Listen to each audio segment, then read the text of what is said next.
Muy buenos días, un saludo respetuoso a todos los honorables colegas, al señor ministro del Interior, a los amigos de los medios de comunicación, a quienes han venido como mostrando por supuesto un interés en el desarrollo de este acto legislativo. Yo quiero decir que lo que voy a manifestar acá lo voy a hacer con el corazón. Tengo una enorme preocupación por el desarrollo de este acto legislativo. Antes de iniciar, no pude obtener la palabra después de lo que uno de los honorables colegas manifestó al inicio, antes de aprobar el orden del día, para decir lo siguiente, porque se refirió a la presentación de la ponencia solo ayer en horas de la tarde y posterior a esa presentación de la ponencia se refirió a la solicitud de una audiencia pública con los expertos que mencioné al inicio de esta sesión. Voy a explicarlo para que además quede claro. No es ni mucho menos tratar de torpedear o de aplazar el debate porque sí, no. Es que vuelvo y repito que el pasado jueves llegó un artículo de La Habana que vuelve constituyentes a los terroristas. Solamente para dejarlo ahí en el desarrollo de la presentación de la ponencia lo voy a tratar más detenidamente. Pero la preocupación de todo el desarrollo de este acto legislativo y ahora con este artículo, pues por supuesto tiene a todos los colombianos pendientes. ¿Y por qué hacerlo antes de la plenaria? Porque es que aquí tenemos la especialidad. Todos nosotros sabemos, apreciados colegas, que cuando llega un proyecto a la plenaria, lo primero que se preguntan los colegas o nosotros mismos, si viene de otra comisión, es cómo se votó en la comisión, porque hay una especialidad. Así que por esas circunstancias y porque no hubo más tiempo, es que el jueves por la noche nos comentaron del artículo, no tuvimos sino el viernes y el lunes ya el gobierno lo había presentado. ¿Por qué no presenté la solicitud de audiencia? Porque fácilmente, apreciados amigos, me hubieran dejado a mí sin la audiencia y sin la ponencia, y no le iba a dar ese papayazo al gobierno. Así de sencillo. Por eso me tocó presentarlas ambas, porque si presentaba la solicitud corría el riesgo de que terminara la sesión en la comisión primera conjunta, donde estábamos tratando otros temas, y al anunciar el proyecto me dijeran, ahora sí, ya se anunció el proyecto, ya no puede presentar la ponencia. Por eso lo hicimos de esa manera, pero también sabiendo que la ley quinta nos da la obligación, no solo la facultad, sino la obligación a la mesa directiva de atender este reclamo ciudadano. Y digo ciudadano también porque nosotros como congresistas no actuamos por nosotros mismos, sino en nombre de la ciudadanía. Así que ahí también le respondo al honorable colega, y además coincidió con una proposición o una propuesta presentada por el señor procurador con básicamente los mismos argumentos. Para iniciar el desarrollo de esta sustentación, yo quiero que repasemos un poco para los colombianos sobre todo qué es la Constitución, porque muchos dirán, no pasa nada, porque además con el derecho a la paz, pues todo, digamos, es válido. Bueno, lo primero que hay que decir es que este acto legislativo para nada es un acto legislativo que nos va a llevar a la paz. Este es un acto legislativo que rompe el ordenamiento jurídico, que desconoce la Constitución, que la sustituye y que crea un golpe de Estado.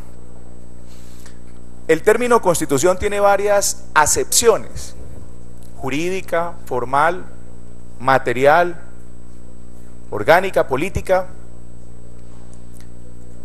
Jurídicamente podemos decir que la Constitución es un conjunto de normas de carácter superior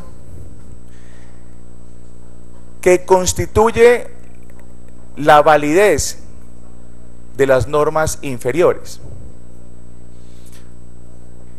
En el significado formal, podemos decir que es un estatuto consagrado en un texto como superior que regula el comportamiento nuestro, que nos dice cómo es la organización del Estado y cómo a partir de ella nos deben regir unos principios, cómo debemos funcionar. En el sentido material, pues es una norma constitucional, una norma de normas, la Carta Magna, producida por un organismo, digamos, extraordinario, poder constituyente, que se deriva de un acto de carácter político, pero que se refrenda con actos de carácter jurídico. La Constitución tiene varias, por supuesto, funciones, procedimientos, principios, características, pero hablemos de las funciones básicamente que nos permite tener nosotros la Constitución Nacional. El primero, nos garantiza las libertades fundamentales. Creo que con el solo enuncio de esta característica, pues obviamente tiene toda la justificación en esta función. La función constitutiva también del Estado.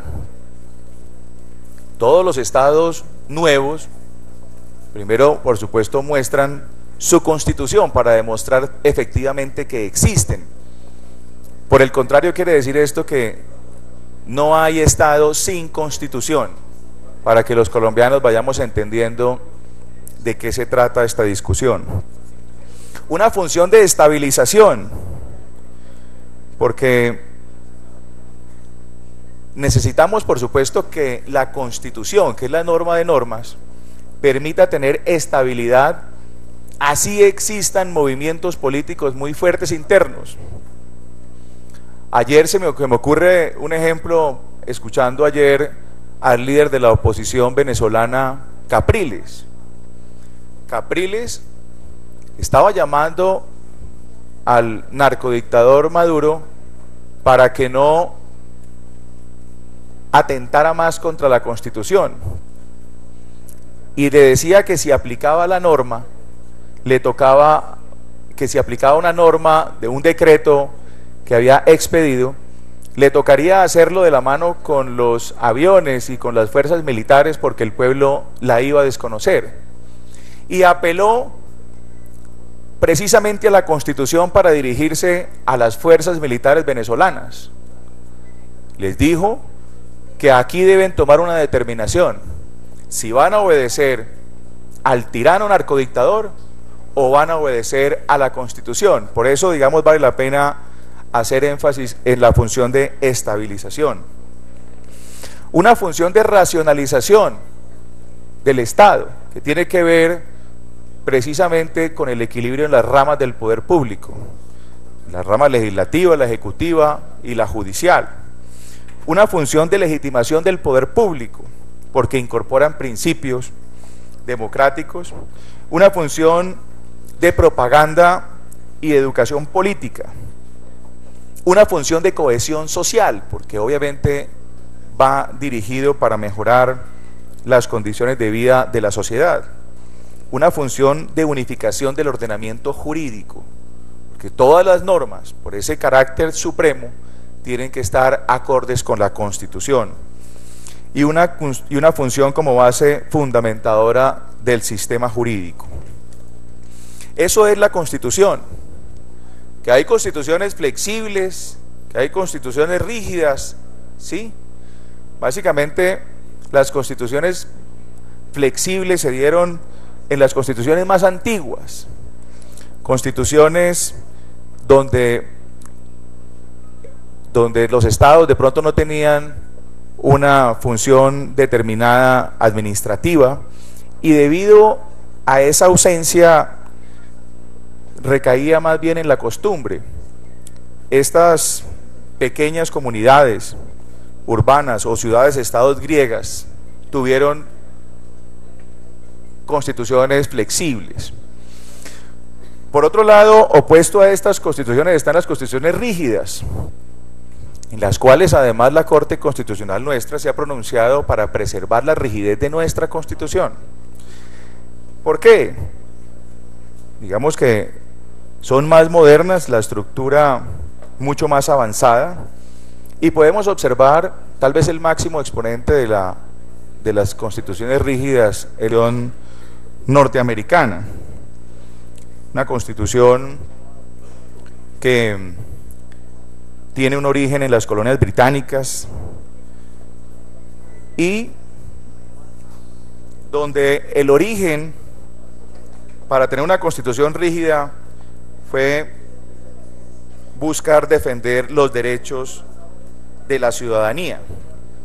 Esto sí que es importante, porque aquí, en lugar de buscar blindar los derechos de los ciudadanos, conservando una constitución rígida, lo que vamos a ver en el desarrollo de esta sustentación es que, por el contrario, el gobierno, porque no le podemos exigir nada a los terroristas, está buscando preservarle unos posibles derechos de impunidad a la narcoguerrilla terrorista de las FARC.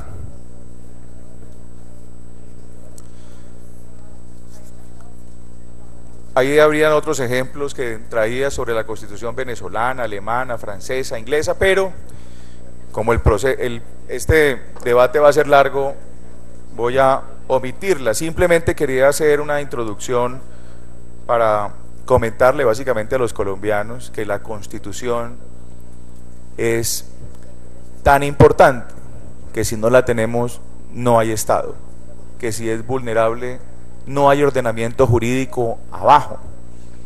Los comerciantes que se rigen por el Código del Comercio no podrían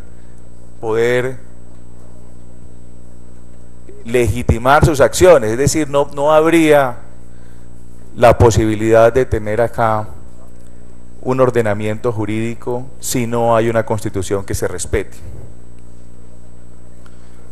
El derecho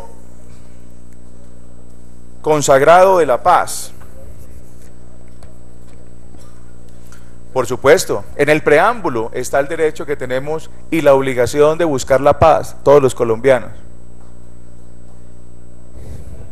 ¿Quién no quisiera vivir más tranquilamente? El problema aquí es que se han invertido los valores.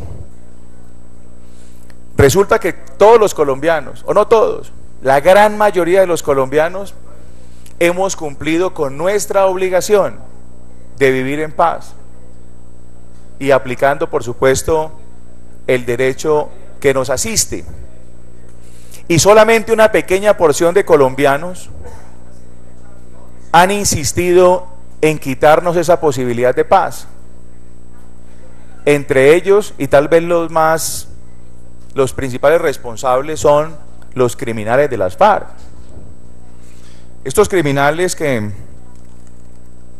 han atentado contra nuestra Constitución, que dice también en su artículo 11 que el derecho a la vida es inviolable y que por ser inviolable ese derecho fundamental hay unas sanciones de tipo penal que de alguna forma protegen ese derecho, que en su artículo 12 dice que nadie será sometido a desaparición forzada, a torturas ni a tratos o penas crueles, inhumanas o degradantes. Resulta que las FARC han desaparecido mucho más, pero hay una responsabilidad ya establecida en 2.760 casos, 2.760 desaparecidos. Para este crimen de lesa humanidad, como para muchos crímenes de lesa humanidad, hay una jurisdicción complementaria derivada en la suscripción del Estatuto de Roma, donde nace la Corte Penal Internacional. Y ahí le hemos dicho al mundo que si no somos capaces de castigar, porque nosotros también tenemos por supuesto unas penas para esos crímenes de lesa humanidad, si no somos capaces de castigar proporcional al delito, al crimen, al dolor causado, habrá una jurisdicción complementaria. Y de ahí la intención de tratar de blindar por parte del gobierno y las FARC estos acuerdos, por el miedo que le tienen precisamente a la Corte Penal Internacional, o para evitar que un gobierno distinto, un gobierno en el futuro, revise los acuerdos y los desconozca por dañinos e inconstitucionales, porque todo lo que estamos haciendo, además, sin entrar a mirar detalladamente, que vamos a mirarlo brevemente, los acuerdos, sin entrar a mirar eso, que es por supuesto un daño tremendo y un precedente gravísimo para la vida de los colombianos, lo que estamos haciendo aquí es además dañando la Constitución, rompiendo los procedimientos establecidos, quitándole de un petardo, para utilizar las palabras del nuevo constituyente en La Habana, los principios y los fines de la Constitución Nacional. En su artículo 13 dice: todas las personas nacen libres e iguales ante la ley, recibirán la misma protección. En su artículo 20 se garantiza a toda persona la libertad de expresar y difundir su pensamiento y sus opiniones. En su artículo 22 precisamente habla del derecho a la paz y de un obligatorio cumplimiento. En su artículo 28 dice que toda persona es libre y que nadie podrá ser molestado en su persona o familia, ni reducido a prisión ni arresto, sino en virtud del mandamiento escrito de autoridad judicial competente. Estas son solamente algunos de los derechos fundamentales consagrados también en nuestra Constitución, en el título segundo de los derechos, las garantías y los deberes.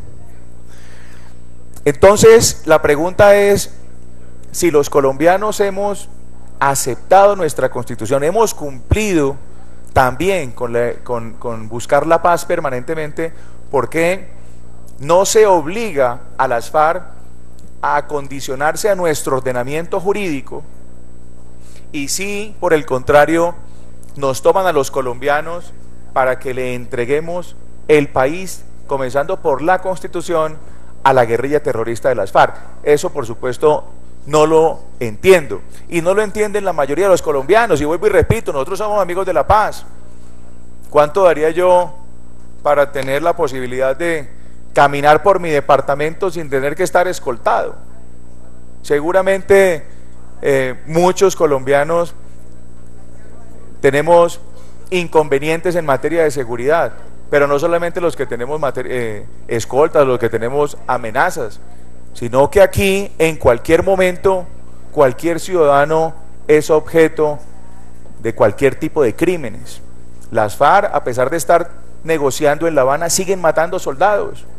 Y no lo dijo el Centro Democrático, lo dijo hace 8 días el ministro de la Defensa, a quien tanto hemos criticado, pero salió a decir que no solamente han incumplido ese acuerdo de cese unilateral, sino que con francotiradores están matando soldados, que los ponen como carne de cañón para buscar precisamente que la erradicación manual de los cultivos ilícitos se dé, que fue otra además condición que puso las FARC para iniciar este diálogo. Entonces, ¿por qué tenemos nosotros que cambiar nuestro ordenamiento jurídico y nuestra Constitución? Porque a unos amigos se les ocurrió que así se construye la paz. Resulta que así no se construye la paz, y voy a utilizar las palabras del doctor Rafael Nieto, un abogado especialista en materia internacional, es viceministro. Le oí hablando del voluntarismo y me pareció muy apropiado traerlo en 2 ejemplos aquí en esta oportunidad. Lo primero es que a algunas personas se les ocurre llamar a este acuerdo a este acuerdo un acuerdo de paz, o a este proyecto de acto legislativo un acto legislativo para la paz. No, así le llamen de esa manera en realidad. Este es un acto legislativo para derrocar la Constitución, para imponer la voluntad de las FARC, para buscar que las FARC sean los constituyentes de aquí en adelante, y el acuerdo que está planteado en La Habana es un acuerdo de impunidad y de entrega del poder material a los terroristas de las FARC. Las cosas hay que llamarlas por su nombre, porque así no construimos paz. Todos queremos vivir más tranquilos, pero si queremos vivir más tranquilos, ¿por qué no buscamos la forma de introducir unas modificaciones a los acuerdos en La Habana primero? Aquí vamos a tratar este acto legislativo con la finalidad de incorporar unos acuerdos, inclusive en el bloque de constitucionalidad, que me voy a referir más adelante. Pero ni siquiera sabemos qué es el acuerdo final. Lo que sí sabemos es que hay unas cosas que nos aterrorizan, seguramente a muchos colombianos. En ese acuerdo final, por ejemplo, en materia de tierras, nos han dicho que puede haber vía administrativa una expropiación, y lo dicen para tierras inexplotadas.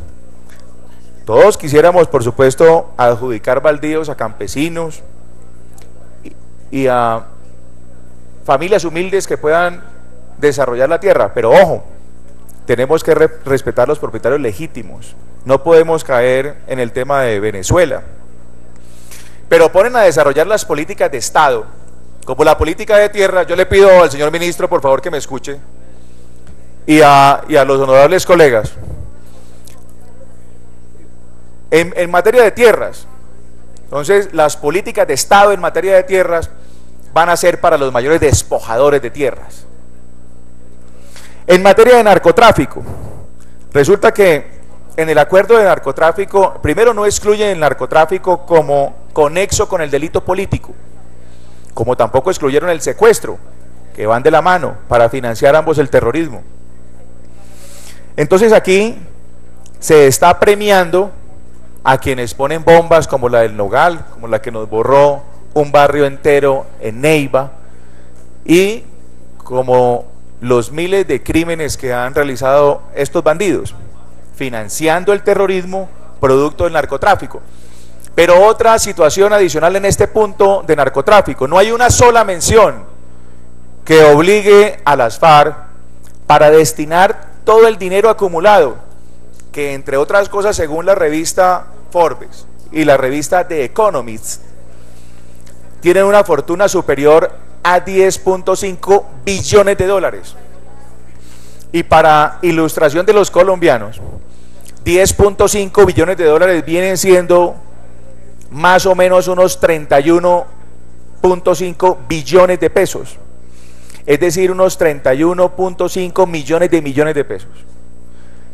El hueco fiscal que tiene el país, que es muy grave, es de 30 billones. Las FARC tienen más plata que el hueco fiscal, para que ustedes, por supuesto, calculen.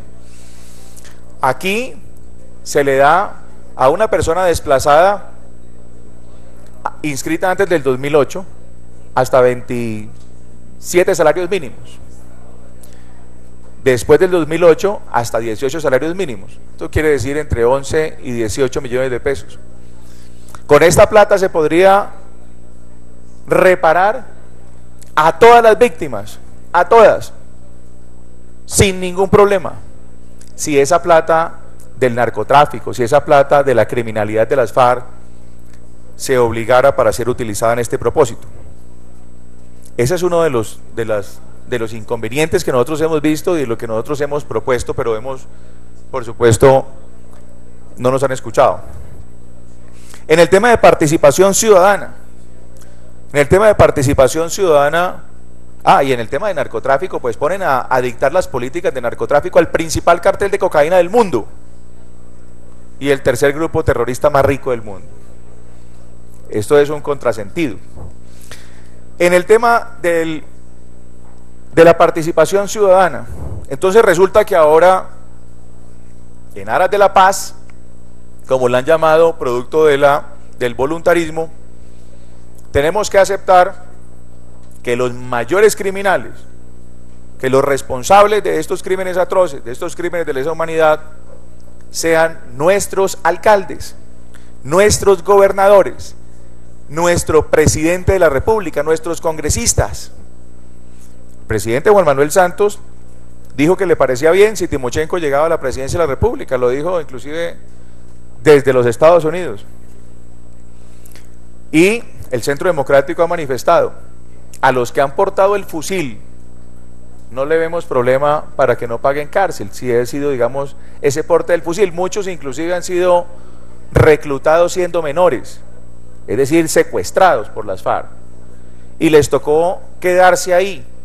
A ellos no habría, digamos, inconveniente en que no paguen un día de cárcel, pero tienen que pagar cárcel los máximos responsables, al igual que en la participación política tienen que ser excluidos los mayores responsables de estos crímenes atroces. Si no, no hay justicia, y si no hay justicia, no hay manera de vivir en paz.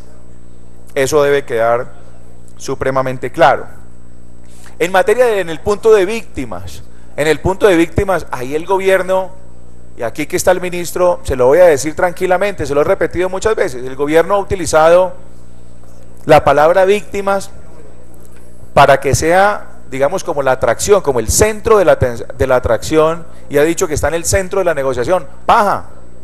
También ha sido producto del voluntarismo. Ha sido producto del voluntarismo porque eso es lo que dicen, y ojalá sí fuera así de bonito. Pero ya vimos que no hay una sola obligación de reparar a las víctimas con la plata de la criminalidad. Y por el contrario, cuando se hicieron estas rondas de víctimas para hablar con estos bandidos, ellos, a través de amigos suyos, escogían a las víctimas. Y como se inventaron que el victimario ya no era las FARC, sino que es un ente abstracto llamado conflicto armado, ahí metieron a todo el mundo. Cuando estábamos haciendo un proceso con las FARC para escuchar a las víctimas de las FARC. Y aquí entonces terminaron siendo escuchados víctimas que supuestamente eran del paramilitarismo, que tienen todos los derechos, pero en este caso estamos en un proceso con las FARC y debíamos escuchar a las víctimas de las FARC, o víctimas de agentes del Estado, o víctimas inventadas por falsos testigos, en fin. En todo caso, solamente cuando fueron a La Habana, escasamente un 20% de estas víctimas eran víctimas de las FARC, y eso que escogidas, porque ustedes recordarán lo que pasó con el general Mendieta.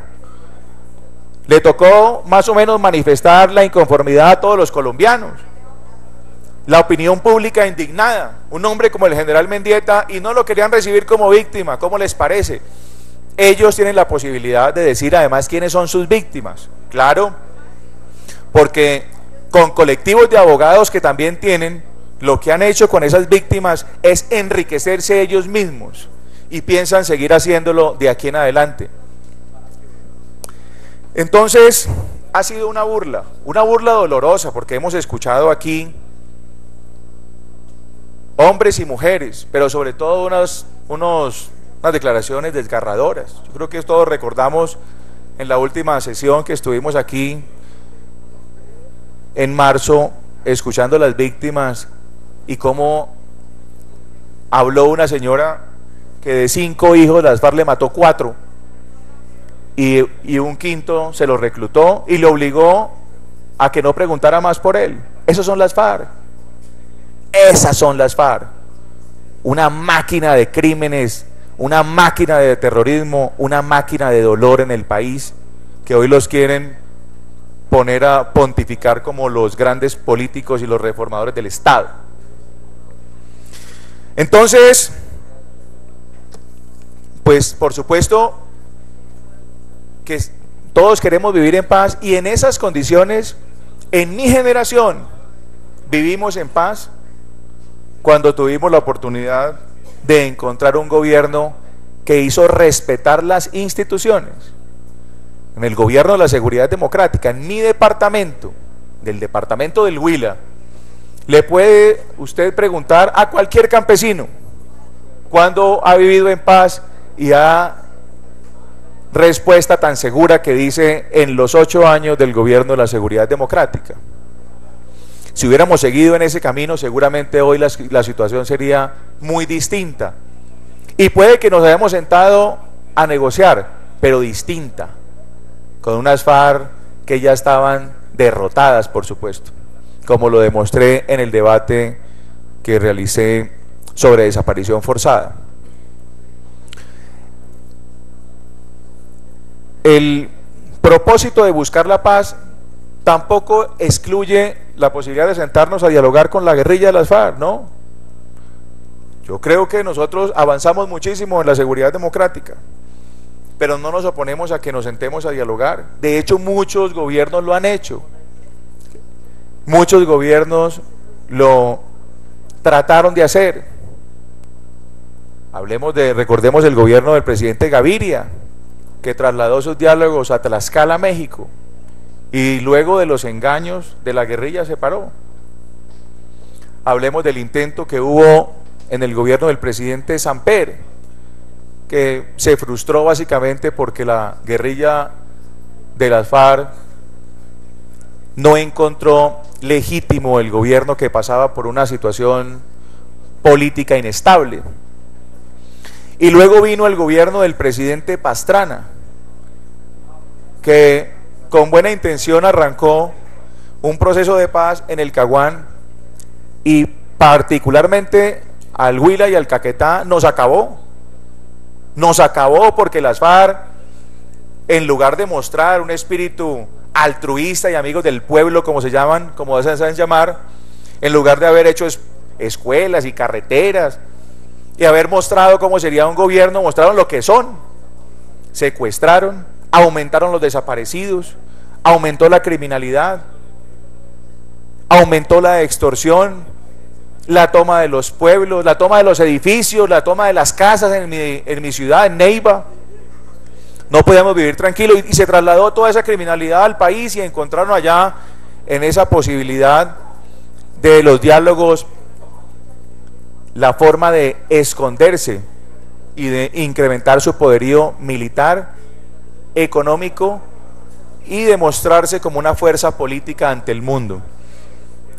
Afortunadamente su torpeza y su esencia criminal mostraron lo que son y luego vino el levantamiento de la zona, terminando el gobierno de Andrés Pastrana, el rechazo de la comunidad internacional y posteriormente el debilitamiento en el gobierno del presidente Álvaro Uribe. Pero vuelvo y digo, no nos oponemos, por supuesto, a buscar una fórmula negociada con estos bandidos, pero sobre la base de que ellos reconozcan el Estado de Derecho y se sometan a nuestras reglas, a nuestro ordenamiento jurídico y no al contrario. No es al contrario, apreciados amigos, porque ahí no vamos a encontrar la paz. Nosotros tenemos que decirle a los colombianos, si se llega a dar una firma de un acuerdo de paz, la misma guerrilla terrorista de las FARC lo sabe, porque se lo he escuchado a sus propios voceros. Saben que como está el tema hoy en día, si la mitad de los colombianos está preguntándose, está inquieta por los temas de impunidad, de elegibilidad política, por entregarle el aparato judicial del Estado con ese tribunal de paz para que se vuelva una herramienta de venganza contra los políticos, contra los empresarios, contra los militares y policías, no va a haber paz. Ellos saben que no va a haber paz si no entra esa otra mitad de los colombianos al acuerdo. Pero aquí tuvieron un gravísimo error. Aquí no negoció el Estado con las FARC. Aquí nos excluyeron a quienes pensamos distinto, a quienes teníamos críticas constructivas, porque no nos hemos quedado solo en la crítica. Hemos dicho cómo podría de alguna forma reencauzarse el proceso de paz. Nos hicieron a un lado, no negoció el Estado, ha negociado el gobierno, y eso por supuesto deja vulnerable el acuerdo que se vaya a firmar con las FARC. Cualquier otro gobierno, recuerden que en derecho las cosas se deshacen como se hacen, y más cuando hay una circunstancia de estar mal hechas, de tener tantos vicios como los que ha tenido todo este desarrollo legal aquí en el Congreso de la República, con el propósito de encontrar supuestamente una paz que a todas luces lo que va es a alejarla. En nombre de la paz, entonces, se presentó aquí el marco jurídico para la paz. Las FARC no estuvieron de acuerdo. En nombre de la paz, se adelantó el proyecto del plebiscito, se reformó una ley estatutaria, que debe ser además de carácter general y no particular, que opera para todos, y aquí lo que hicieron fue particularizarla, hacerla por una sola vez, lo dejaron mal hecho, bajaron el umbral del 50% al 13%, es decir, en un país de 50 millones de habitantes, 3,5 millones de colombianos van a decidir si es que se hace el plebiscito. Y todas estas cosas han sido, digamos, a la brava, imponiendo las mayorías sin escuchar argumentos. Quitaron el referendo, que era la herramienta jurídica de participación ciudadana ideal para que los colombianos, no sobre 200 artículos, no, sobre 5, 6, 10 aspectos que tienen, por supuesto, preocupación, lo pudieron haber hecho de manera reflexiva y no lo hicieron. Y hoy, ¿qué nos dice el negociador del gobierno, el doctor de la calle? Que las FARC no han aceptado el plebiscito. Entonces, hemos estado aquí votando corriente, perdiendo tiempo con el marco jurídico para la paz, perdiendo tiempo como en el desarrollo del plebiscito, cometiendo actos inconstitucionales, haciéndolos cometer a sus propios colegas, porque hay amigos, por supuesto, que reconozco, de otros partidos, que tienen una formación profesional importante y que les ha tocado defender posiciones pese a que sabe que están equivocadas. Ahora nos traen este monstruo jurídico que nació con otro interés, porque así como hablaban ustedes ahora de las proposiciones soterradas, de esas proposiciones calladas que nos dejaban en los debates, hay que recordar también que nos dejaban otra, permanentemente nos dejaban otra, y es que 12 personas, 12 colombianos, no congresistas, pudieran entrar a ser parte de esta comisión primera conjunta, y por eso le pusimos en su momento el congresito. Ahora en el último debate, pues ya como se pusieron de acuerdo para evitar ese congresito y mejor trasladar a los bandidos de La Habana a ser constituyentes, pues obviamente es mucho más fácil de esa manera. De esa forma también se le cumple el otro deseo a las FARC, que habían dicho que querían una Asamblea Nacional Constituyente. Lo que no sabíamos era que la querían de esa manera. Fíjese que nosotros estábamos preparados, y lo había dicho en el anterior debate precisamente de este acto legislativo. Si querían una Asamblea Nacional Constituyente, que no era lo ideal, pero que si nos llevaban allá, estábamos listos a salir a la calle, a buscar el apoyo ciudadano para defender nuestras instituciones. Resulta que la Asamblea Nacional Constituyente de la que estaban hablando era esta que le acaba de aprobar el gobierno de La Habana, esta que nos ha traído aquí al acto legislativo, y por la que además muchos de ustedes primero protestaron, pero que hoy seguramente con la presión del gobierno la votación vaya a ser distinta.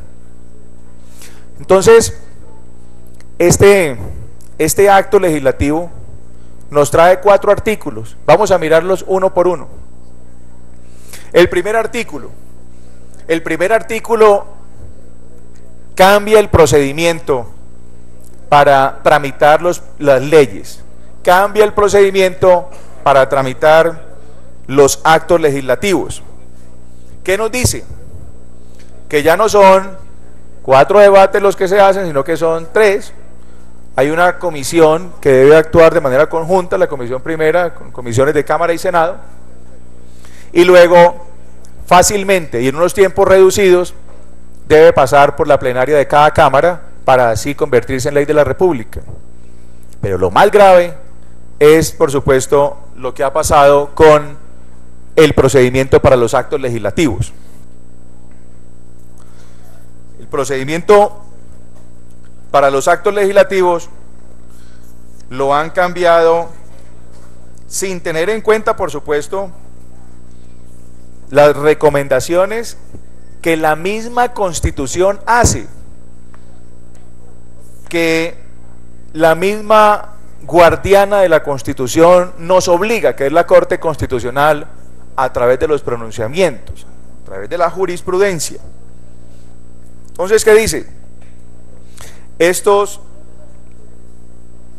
actos legislativos van a pasar de ser de 2 vueltas a una sola vuelta y de tener un trámite muy parecido a una ley ordinaria de las que nos formulan ahorita. Hay que recordar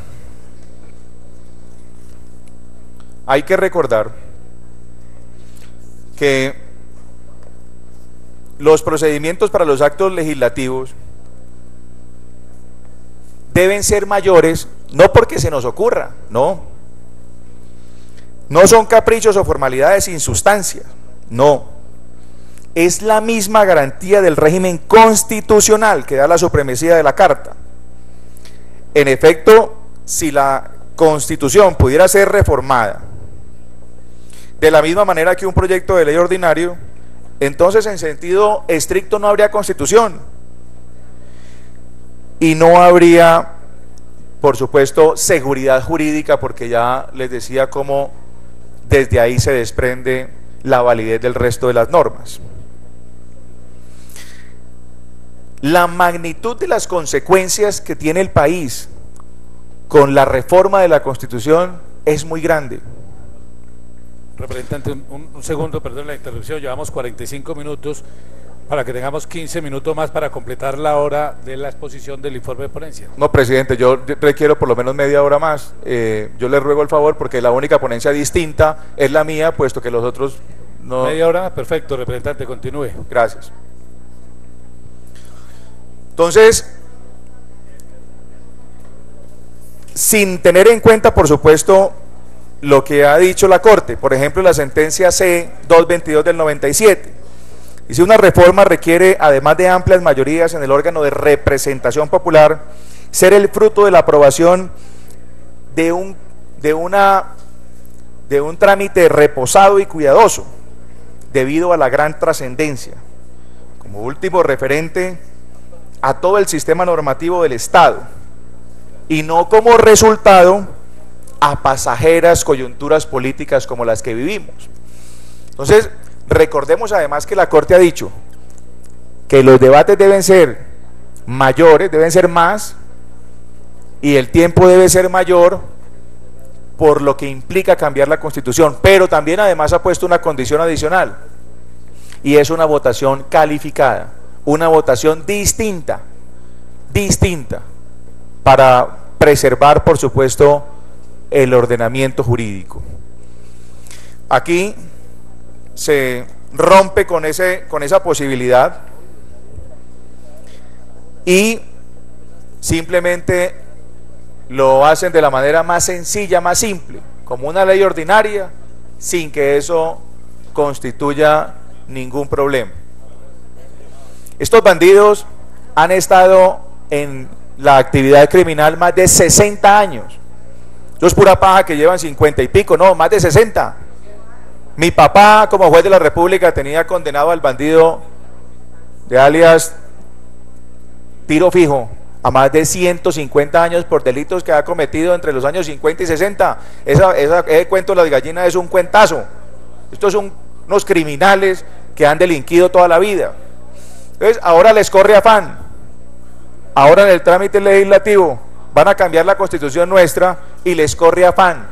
No van a permitir que surtan los 8 debates para modificar la Constitución, si es que eso requiere. Porque de verdad, por supuesto, creo que no tiene sentido. Y dice que los proyectos de ley y de acto legislativo solo podrán tener modificaciones siempre que se ajusten al contenido final y cuenten con el aval del gobierno nacional. ¿Cómo les parece a ustedes? Señor ministro, nos pone en una condición formal y una condición material. La condición formal es que el visto bueno nos lo dé el gobierno o las FARC. Entonces yo no sé quién es el gobierno, si el señor de la calle, si Enrique Santos, que es el que ha negociado absolutamente todo, si el presidente Juan Manuel Santos, no tengo ni idea quién nos va a dar el aval, o el bandido Timochenko, o el otro Márquez, o todos esos bandidos que están allá responsables de todos los crímenes atroces. ¿Quién nos va a dar el aval para poder hacer una modificación? Y la otra modificación es de tipo material. Resulta que tenemos la obligación que lo que vayamos a presentar esté de acuerdo con lo que ha venido de La Habana. ¿Cómo les parece a ustedes? Esto sí es, por supuesto, la tapa. Le quitan la posibilidad a los congresistas para poder legislar. Nos ponen como un comité de aplausos. Esto es el colmo. No podemos hacer una sola modificación. Y para rematar, tenemos que votarle en bloque, que sí. No podemos ni siquiera mirar artículo por artículo. Y tenemos que tener un aval del gobierno. Y antes de cualquier modificación, revisar cuidadosamente si los señores de La Habana y del gobierno estarían de acuerdo, es decir, si el documento presentado al Congreso, presentado a los colombianos, es exactamente seguro igual a lo que queremos modificar. No hay derecho.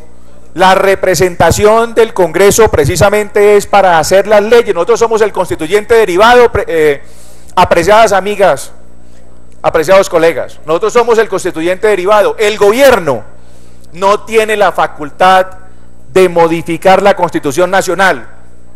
Tiene la posibilidad de modificarla solamente el pueblo colombiano, mediante un referendo o mediante una Asamblea Nacional Constituyente. Pero la posibilidad de ser constituyente derivado no la tiene el gobierno. Y entonces, sin tener esa facultad, ahora se la pasa a la guerrilla terrorista de las FARC para que ellos puedan modificar la Constitución. Y no solamente modificarla, sino decirnos cómo va a ser la modificación de ahí en adelante. Esto es, por supuesto, lo más absurdo que yo he visto en materia de vicios constitucionales.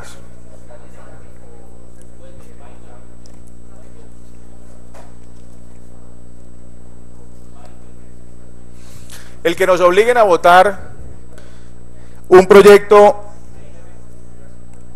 en bloque y si tenemos el aval del gobierno y si concuerda con lo que está en La Habana, pues por lo menos, por supuesto que es una violación a varios de los principios del ordenamiento constitucional. ¿Dónde está el principio democrático? ¿Dónde está el Estado de Derecho? ¿Dónde está la responsabilidad nuestra como parlamentarios? ¿Dónde está el derecho parlamentario que hace parte, por supuesto, de este derecho constitucional? Yo creo que nosotros tenemos, por supuesto, que pronunciarnos. Y aquí van dejando sin validez todo este tipo de procedimientos que, en lugar de encontrar un blindaje, va a encontrar, por supuesto, es una vulneración. Vayamos al artículo 2. Dice: la Constitución política tendrá un nuevo artículo transitorio. Les recuerdo también a los colombianos que no hay nada más permanente que lo transitorio. Aquí nos tienen acomodadito este articulito que transitorio, en los 4 artículos, que con los 4 además le ponen este bombazo a la Constitución Nacional. Y este artículo transitorio dice que habrá facultades presidenciales para la paz, es decir, que durante 180 días, a la entrada de vigencia de este presente acto legislativo, el presidente de la República podrá expedir decretos con fuerza de ley y asegurar la implementación del desarrollo normativo del acuerdo final para la terminación del conflicto, Y dice que las facultades tendrán, digamos, una excepción, y es que sea sobre lo que se ha negociado en La Habana. Entonces, imagínense lo que estamos haciendo aquí con estas facultades. Le estamos entregando, estilo ley habilitante chavista de Venezuela, al presidente de la República una facultad para que durante 180 días haga lo que quiera. ¿Qué no está negociado en La Habana? Todo está negociado en La Habana, absolutamente todo. Además, de ahí de la palabra paz, ellos han derivado otra cantidad de circunstancias que van a venir al Congreso a decirnos. Hasta el hecho de la propiedad privada. Entonces, aquí hay, por supuesto, una ley habilitante, que se la vamos a entregar al presidente más impopular. No voy a decir al peor presidente que ha tenido Colombia para no entrar en susceptibilidades con ustedes, amigos.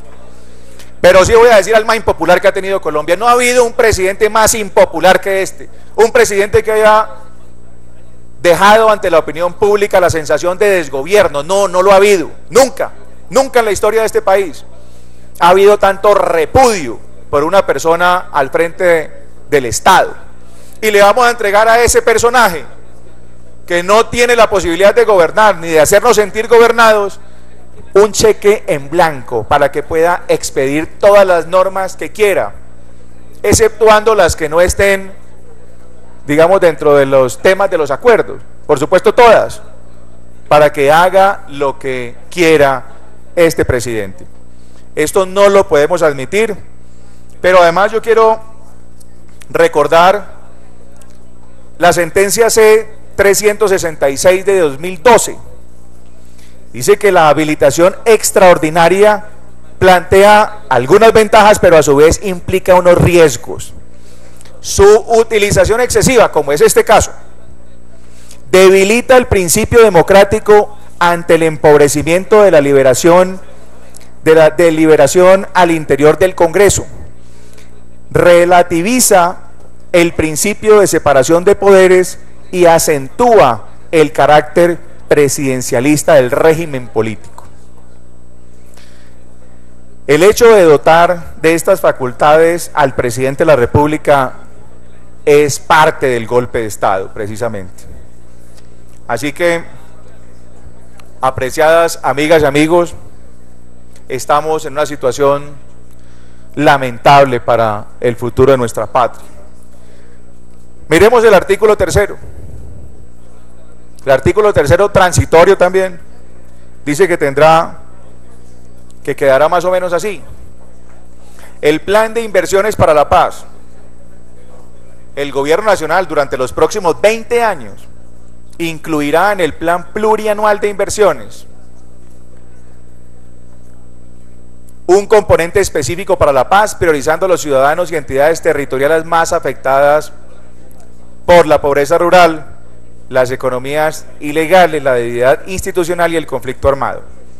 Estos recursos adicionales a las inversiones ya programadas por las entidades públicas del orden nacional y territorial se orientarán a cerrar las brechas sociales. Y en otra parte dice, las autoridades departamentales, municipales y distritales tendrán la facultad de hacer los ajustes necesarios a sus planes de desarrollo para adecuarlos al plan de inversiones para la paz. Lo primero que hay que decir es que el gobierno quiere entregarle. Le pido por favor, señor presidente, que le exija a los colegas que nos escuchen y a la opinión pública que nos está viendo por televisión. Solicitamos a los asesores que se encuentran en el recinto que por favor escuchemos al representante. Gracias, presidente.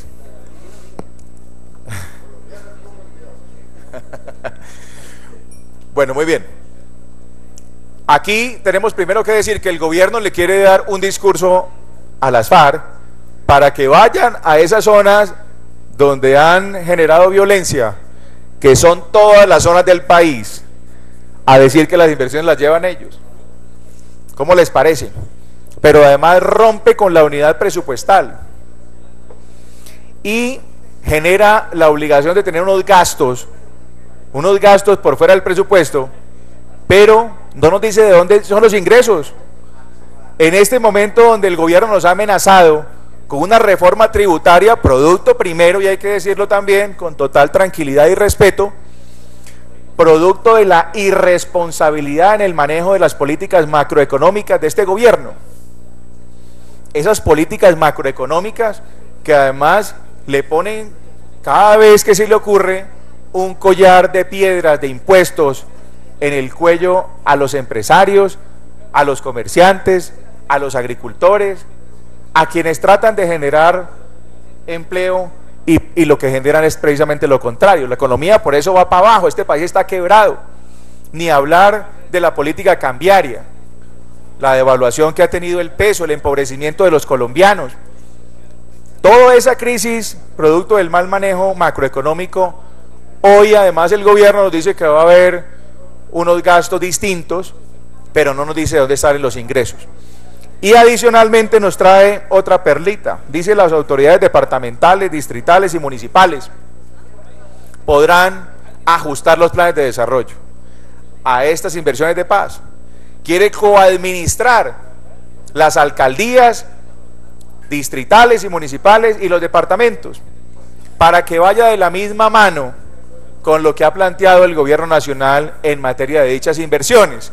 Pero ojo, que esas inversiones se harán, aquí no dice dónde, ni tampoco dice quién las va a determinar, donde ha habido violencia, quiénes han generado la violencia, las FARC.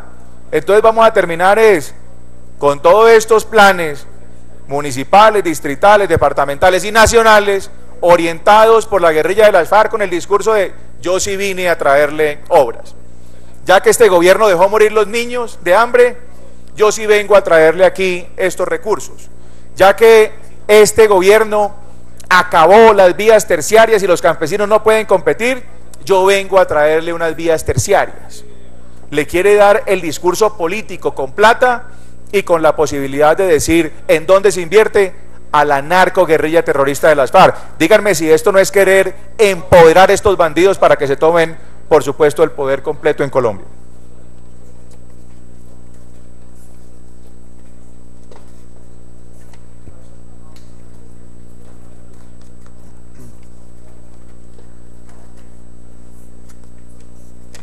Pasemos al artículo último.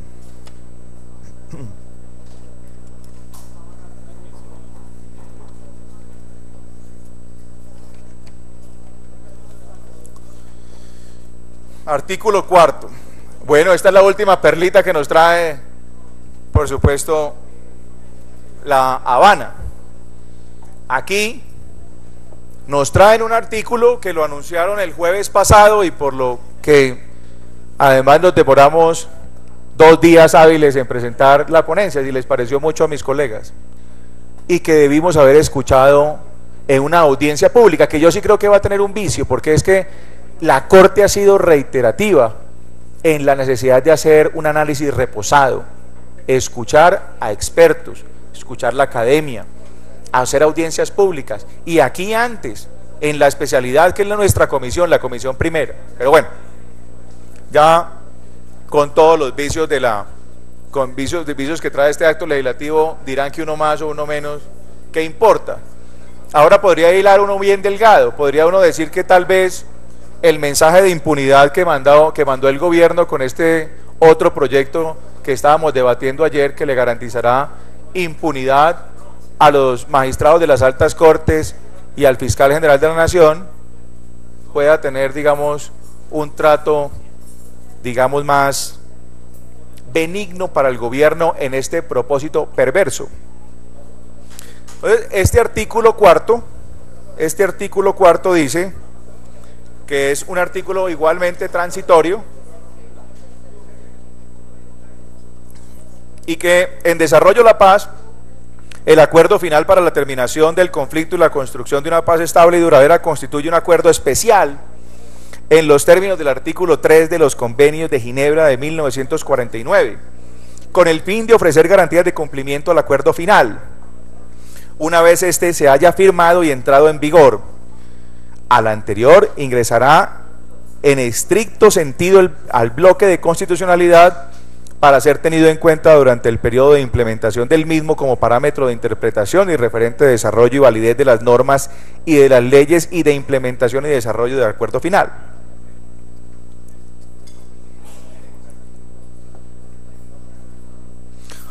Por supuesto, este artículo traído de los abogados de las FARC y de los abogados del gobierno que comulgan con los mismos, fue presentado como la oportunidad de blindar este acuerdo para que en el futuro no se pueda cambiar dicho acuerdo, o para que en el futuro otro gobierno no vaya a hacer una revisión. Yo le digo, ministro, y apreciados colegas, que lo que han hecho es una torpeza mayor, porque en lugar de blindarlo, lo que va a generar es un vicio constitucional mucho mayor, mucho más evidente a la luz de los colombianos y ante la opinión pública indignada. Lo que va a producir más adelante precisamente es que se revise este procedimiento irregular. ¿Qué trajeron, para decirlo en términos sencillos, a los colombianos? Con este artículo, ¿qué traen? Primero, trae o eleva el acuerdo final que no conocemos, que no tenemos ni idea de qué se trata, para poder hacer una evaluación de qué se trata el acuerdo, para ver si cabe dentro de los acuerdos especiales. Todavía no tenemos ni idea de qué se trata el acuerdo final, solamente lo saben allá los terroristas y el gobierno, y lo tratan de elevar a acuerdo especial a la luz del artículo 3º de los convenios de Ginebra, o de los artículos 3º, porque es común en los 4 convenios de Ginebra de 1949. Lo primero que hay que decir con ello es que los convenios de Ginebra, o primero, el derecho internacional humanitario, que es la materia sobre la que versa este artículo 3º, o los convenios de Ginebra, ese derecho internacional humanitario tiene 2 ámbitos de aplicación. El derecho, o más bien, 2 ámbitos de aplicación. Cuando hay conflictos internacionales, es decir, cuando hay conflictos entre 2 estados, o cuando hay conflictos no internacionales. Este artículo 3º, que está común en los 4 convenios de Ginebra, lo que le abre es la posibilidad para que en estos convenios, en estos conflictos no internacionales, que como han querido llamar el nuestro conflicto interno, aplique la humanización de lo que se llama la guerra. Hay que aclarar que estos convenios de Ginebra, este artículo 3º, hubiese sido perfecto, que además es de obligatorio cumplimiento porque Colombia es parte contratante en estos convenios, es decir, obliga a la otra parte en conflicto inmediatamente, a las FARC, en este caso, a haber tomado las reglas del derecho internacional humanitario, y no lo hicieron. Estos bandidos siguieron desapareciendo, estos bandidos nunca dejaron de secuestrar, estos bandidos mantenían a los secuestrados, no voy a decir como animales, porque yo creo que ningún animal se puede tener en esas condiciones, yo quiero mucho los animales.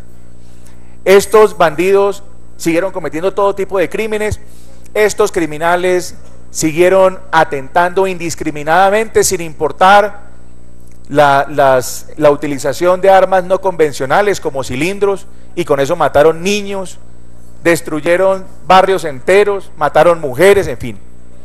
Nunca quisieron aplicar el DIH y aplicar esta norma de los convenios de Ginebra, ni el protocolo 2 de 1977, nunca.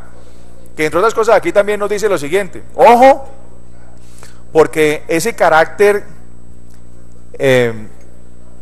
esa posibilidad mejor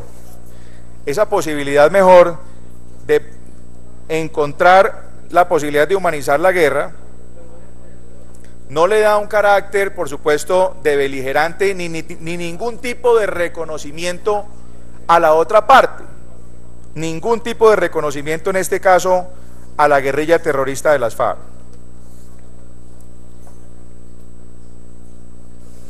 Lo que sí hay que decir es que utilizan mal esta herramienta de los convenios de Ginebra. Miren, esta puerta se le abrió para que esos acuerdos especiales tuvieran que ver, por ejemplo, con recoger los heridos, con bajar la intensidad de la guerra, y se habla siempre con la partícula en, que según la Academia Real de la Lengua, o la Real Academia de la Lengua, en nos traslada a una circunstancia de modo, tiempo o lugar. Quiere decir que es para aplicar en conflictos, no post conflictos, y mucho menos para hacer acuerdos especiales o para que se tomen como acuerdos especiales unos temas que nada tienen que ver con el derecho internacional humanitario. ¿Qué tiene que ver el acuerdo de tierras con el derecho internacional humanitario? ¿Qué tiene que ver la participación política que le están sacando provecho ahorita las FARC diciendo que van a llegar a hacer unos cambios, haciendo política armada en diferentes regiones del país? ¿Qué tiene que ver eso con el derecho internacional humanitario? Entonces hay una equivocación monumental en esta herramienta del derecho internacional humanitario. Pero adicionalmente a ello, dicen, vía acuerdo especial, vamos a incorporar esto al bloque de constitucionalidad. Falso, equivocado, no pueden. Están tomando el acuerdo, si llegase a ser tomado como acuerdo especial, que nada tiene que ver, ni tampoco le entrega facultades, ni estatus de beligerancia, ni sujeto de derecho internacional a las FARC, solamente la posibilidad de humanizar la guerra. Lo ha dicho además, no solamente la aclaración de los convenios en jurisprudencia internacional, sino la propia Corte. Lo quieren meter vía tratado internacional, que le demos un tratamiento de tratado internacional sin los trámites adecuados ni la posibilidad de ser sujeto de derecho internacional, para incorporarlo en el bloque de constitucionalidad, que no es otra cosa sino unas normas y parámetros que están por fuera del texto constitucional, pero que hacen parte, por supuesto, de la interpretación de nuestras normas y que tienen que estar de acuerdo también con ese bloque de constitucionalidad. Pero sí hay que recordar que en el bloque de constitucionalidad, por ejemplo, está el Estatuto de Roma, y del Estatuto de Roma nos deriva a nosotros la obligación que les comentaba al comienzo, de investigar, juzgar y castigar proporcionalmente al daño causado a los responsables de crímenes atroces, o si no, entra la jurisdicción complementaria. Eso sí lo tenemos como bloque de constitucionalidad.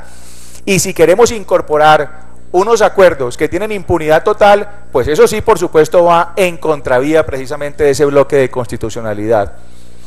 Entonces yo lamento inmensamente en la sentencia C-225 del 95, dice que el bloque de constitucionalidad está compuesto por aquellas normas y principios que, sin aparecer formalmente en el articulado del texto constitucional, son utilizados como parámetros de control constitucional de las leyes, por cuanto han sido normativamente integrados en la Constitución por vías diversas y por mandato de la propia Constitución. Aquí lo que tenemos es que lamentar tanta, yo no quisiera decir, no quisiera calificar de torpeza constitucional. Yo creo que hay una intencionalidad de quienes están en La Habana de generar confianza y demostrar un blindaje inexistente. Un blindaje inexistente. Aquí lo que se está vulnerando son los derechos de los colombianos. Vuelvo y repito, en palabras del constituyente nuevo, le están poniendo un petardo a la Constitución para volarla en 1000 pedazos. No hay Constitución colombiana. Y si no hay Constitución, no hay Estado. Aquí lo único que a nosotros nos toca, si este proyecto de acto legislativo es aprobado, es hacer una resistencia civil y salir, como estaba pidiendo Capriles ayer a los venezolanos, que se refieren a la Constitución y a los militares, para que sea la Constitución actual y no el petardo o el residuo del petardo que nos van a meter a la Constitución luego de este acto legislativo. 5 minutos, representante Alberna. 15, no alcanzo en 5, presidente. Ya está concedido, vamos a completar hora y cuarto, llevamos en el texto los 30 minutos que usted solicitó, quedan 4 minutos. Bueno, pues otros poquitos, presidente. Yo decido, digamos, aquí, yo no me voy a demorar mucho, la verdad. Estamos en el último artículo. Gracias.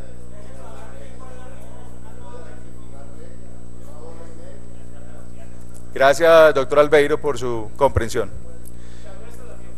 Muchas gracias, doctor Heriberto. Muy amable.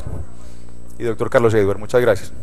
Entonces, aquí nos trae, digamos, esta circunstancia que agrava profundamente lo que es el acto legislativo.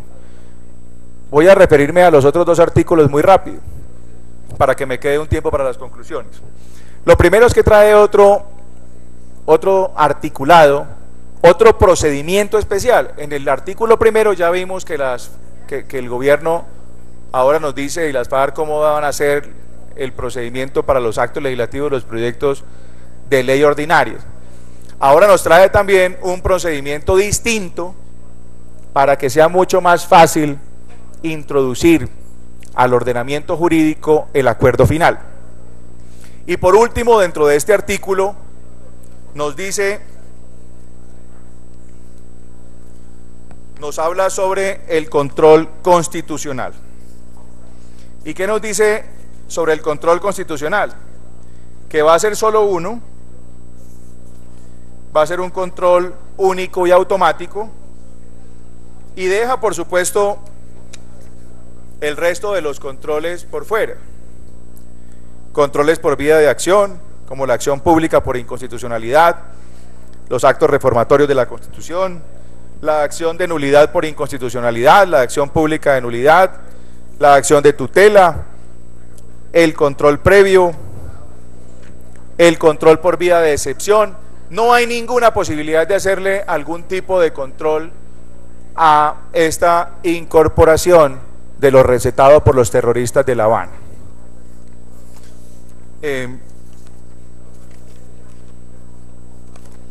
Voy rápidamente a unas conclusiones para que podamos terminar esta presentación. La conclusión más importante que hay, permítame decir, y es que aquí hay una sustitución de la Constitución. La Corte Constitucional ha fijado unos parámetros desde la sentencia C551 de 2005, y ahí, en esa sentencia, fijó unos parámetros para decir, ojo, ya no voy a revisar solamente de manera formal los actos legislativos reformatorios de la Constitución, sino que lo voy a hacer le voy a hacer una revisión integral para revisar también materialmente lo que está cambiado, lo que se ha propuesto cambiar, en este caso el Congreso, y determinar si efectivamente hay sustitución o no. ¿Qué es sustitución o no? La Corte ha dicho, el Congreso, que es el constituyente derivado, puede hacer reformas a la Constitución, pero no puede tocar la esencia de la Constitución, no puede desnaturalizar la Constitución. Así que fijó unos parámetros, y los parámetros son los siguientes. Dice la Corte que cuando se afectan cualquiera de estos parámetros, hay sustitución de la Constitución. Cuando hay uno solo, se determina que hay sustitución de la Constitución. La primera, se invade el ámbito de libertades y competencias de los ciudadanos. Por supuesto que lo invade, porque los ciudadanos nos eligieron aquí para venir a legislar, y nunca han determinado que el gobierno nacional tenga la facultad de modificar la Constitución, y menos que ahorita las FARC, que son los victimarios, que son los responsables de la tristeza de millones de colombianos durante muchos años, sean ahorita quienes vayan a ser los legisladores o los constituyentes. El segundo parámetro, se afecta al funcionamiento de las ramas u órganos del poder público, otorgándole a una rama u órgano tanto poder que desequilibre la estructura fundamental del Estado. Este gobierno, como sin pena, habla de unos temas aplicando lo que es el voluntarismo, habla y habla y habla, pero hace totalmente las cosas distintas, y cree que hablándola va creando, digamos, una verdad que a todas luces es una mentira. Y permítame decir aquí el ejemplo del doctor Rafael Nieto. Rafael Nieto decía en un ejemplo muy ilustrativo que una secta satánica es secta satánica, así quien esté diciendo lo contrario diga que es una misa. Eso es el voluntarismo. Aquí el gobierno nos dice unas cosas y cree que todos vamos allá creyéndole, cuando nos lleva es para lo contrario. Entonces nos presentó un proyecto de acto legislativo para equilibrar los poderes de la rama o del poder público, pero lo que ha venido haciendo es lo contrario. Aquí se afecta, por supuesto, el equilibrio funcional del Estado. Aquí se evidencia que hay un poder presidencial que influye en las decisiones del Congreso. Aquí mismo muchos colegas sinceramente se habían despelucado cuando llegó la noticia del acto legislativo, pero luego tuvieron que encontrarle los pro para no entrar a descalificarlos. Pero obviamente todos sabemos que hay un poder presidencial que influye en la decisión del poder legislativo, y aquí, para romper la Constitución en 1000 pedazos, para facilitarle esta bomba a las FARC en la Constitución nuestra, que todo el tiempo la han desconocido y ahora más, inclusive con la justificación del presidente que dice que ahora sí está reconociendo la Constitución. Falso. Las FARC no están reconociendo la Constitución, están buscándola para ponerle un torpedo y que no exista Constitución. Ellos van camino hacia lo que siempre han buscado, llegar al poder rompiendo las instituciones. Y también en el Poder Judicial, no nos digamos mentiras, pero aquí el gobierno ha venido influyendo de manera sistemática en decisiones judiciales. Aquí, con este proyecto, se evidencia, y por supuesto, yo no quiero juzgar antes de tiempo, pero si la Corte hace un examen juicioso sobre los parámetros de la sustitución de la Constitución, aquí no hay ninguna posibilidad que este acto legislativo sea declarado exequible por la Corte, incluso con el fin supremo de la paz, que es una teoría que se inventaron para justificar absolutamente todo, y es un fin supremo que nos va a llevar precisamente a tener más violencia. Y el tercer aspecto, cuando esta reforma afecta la identidad axiológica de la Constitución.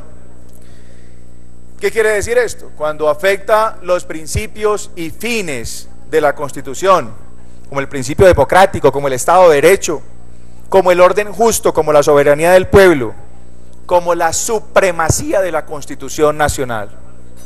Aquí, sin duda, no se afecta con uno solo de estos parámetros, sino con los tres, en todo el desarrollo del acto legislativo.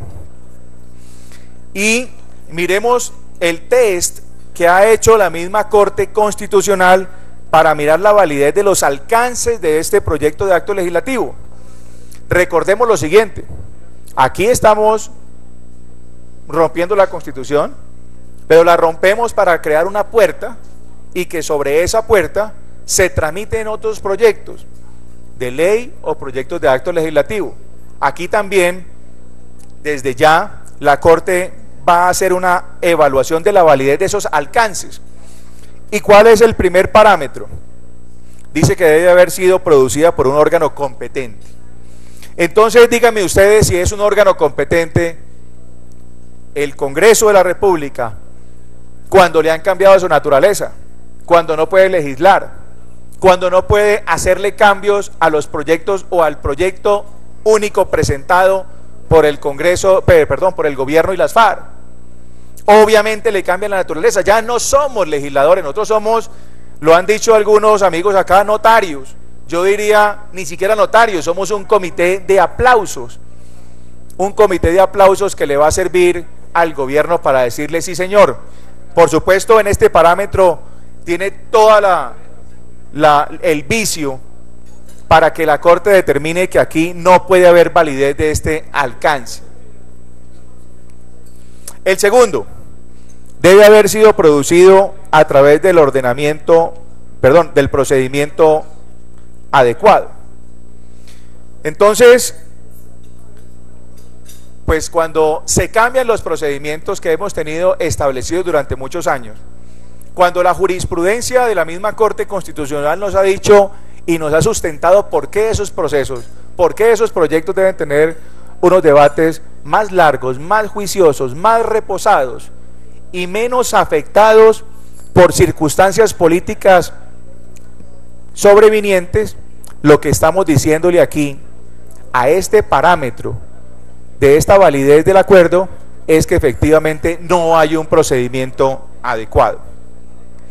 Y el tercero, dice que no debe entrar en contradicciones con normas superiores a ella del mismo sistema jurídico.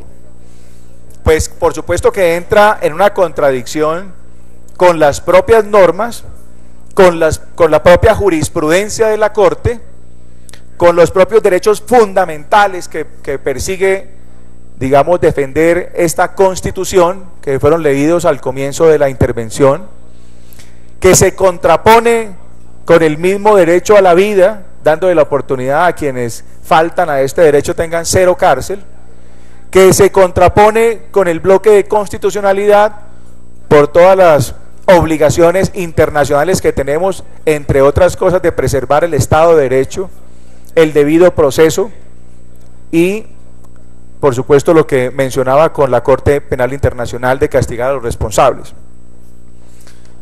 Apreciados amigos, yo estoy convencido que en el fondo todos queremos vivir más tranquilamente. Yo quiero hacerles un último llamado, y le voy a hacer un llamado con mucho respeto a los conservadores, porque ayer vi por las noticias y me alegró mucho que el presidente del Partido Conservador dijera que iba a evaluar. Claro que al final me dejó un sinsabor, porque me dijo que si las FARC, o dijo ahí que si las FARC más o menos dejaban de narcotraficar y dejaban de cometer ilícitos, aceptarían este acto legislativo. No, yo creo que este acto legislativo no se puede aceptar por ninguna naturaleza, pero ustedes son, por supuesto, todos muy inteligentes y absolutamente responsables de sus decisiones, para que en un ejercicio reflexivo, sin dejarse presionar por el ministro que está aquí, por las llamadas del gobierno a los desayunos de Palacio, en fin, hagan un acto de responsabilidad y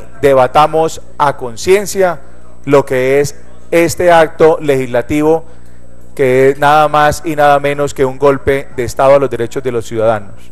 Es una bomba que le pone las FARC, que es lo que sabe hacer, a nuestra Constitución, la Constitución que tanto han perseguido.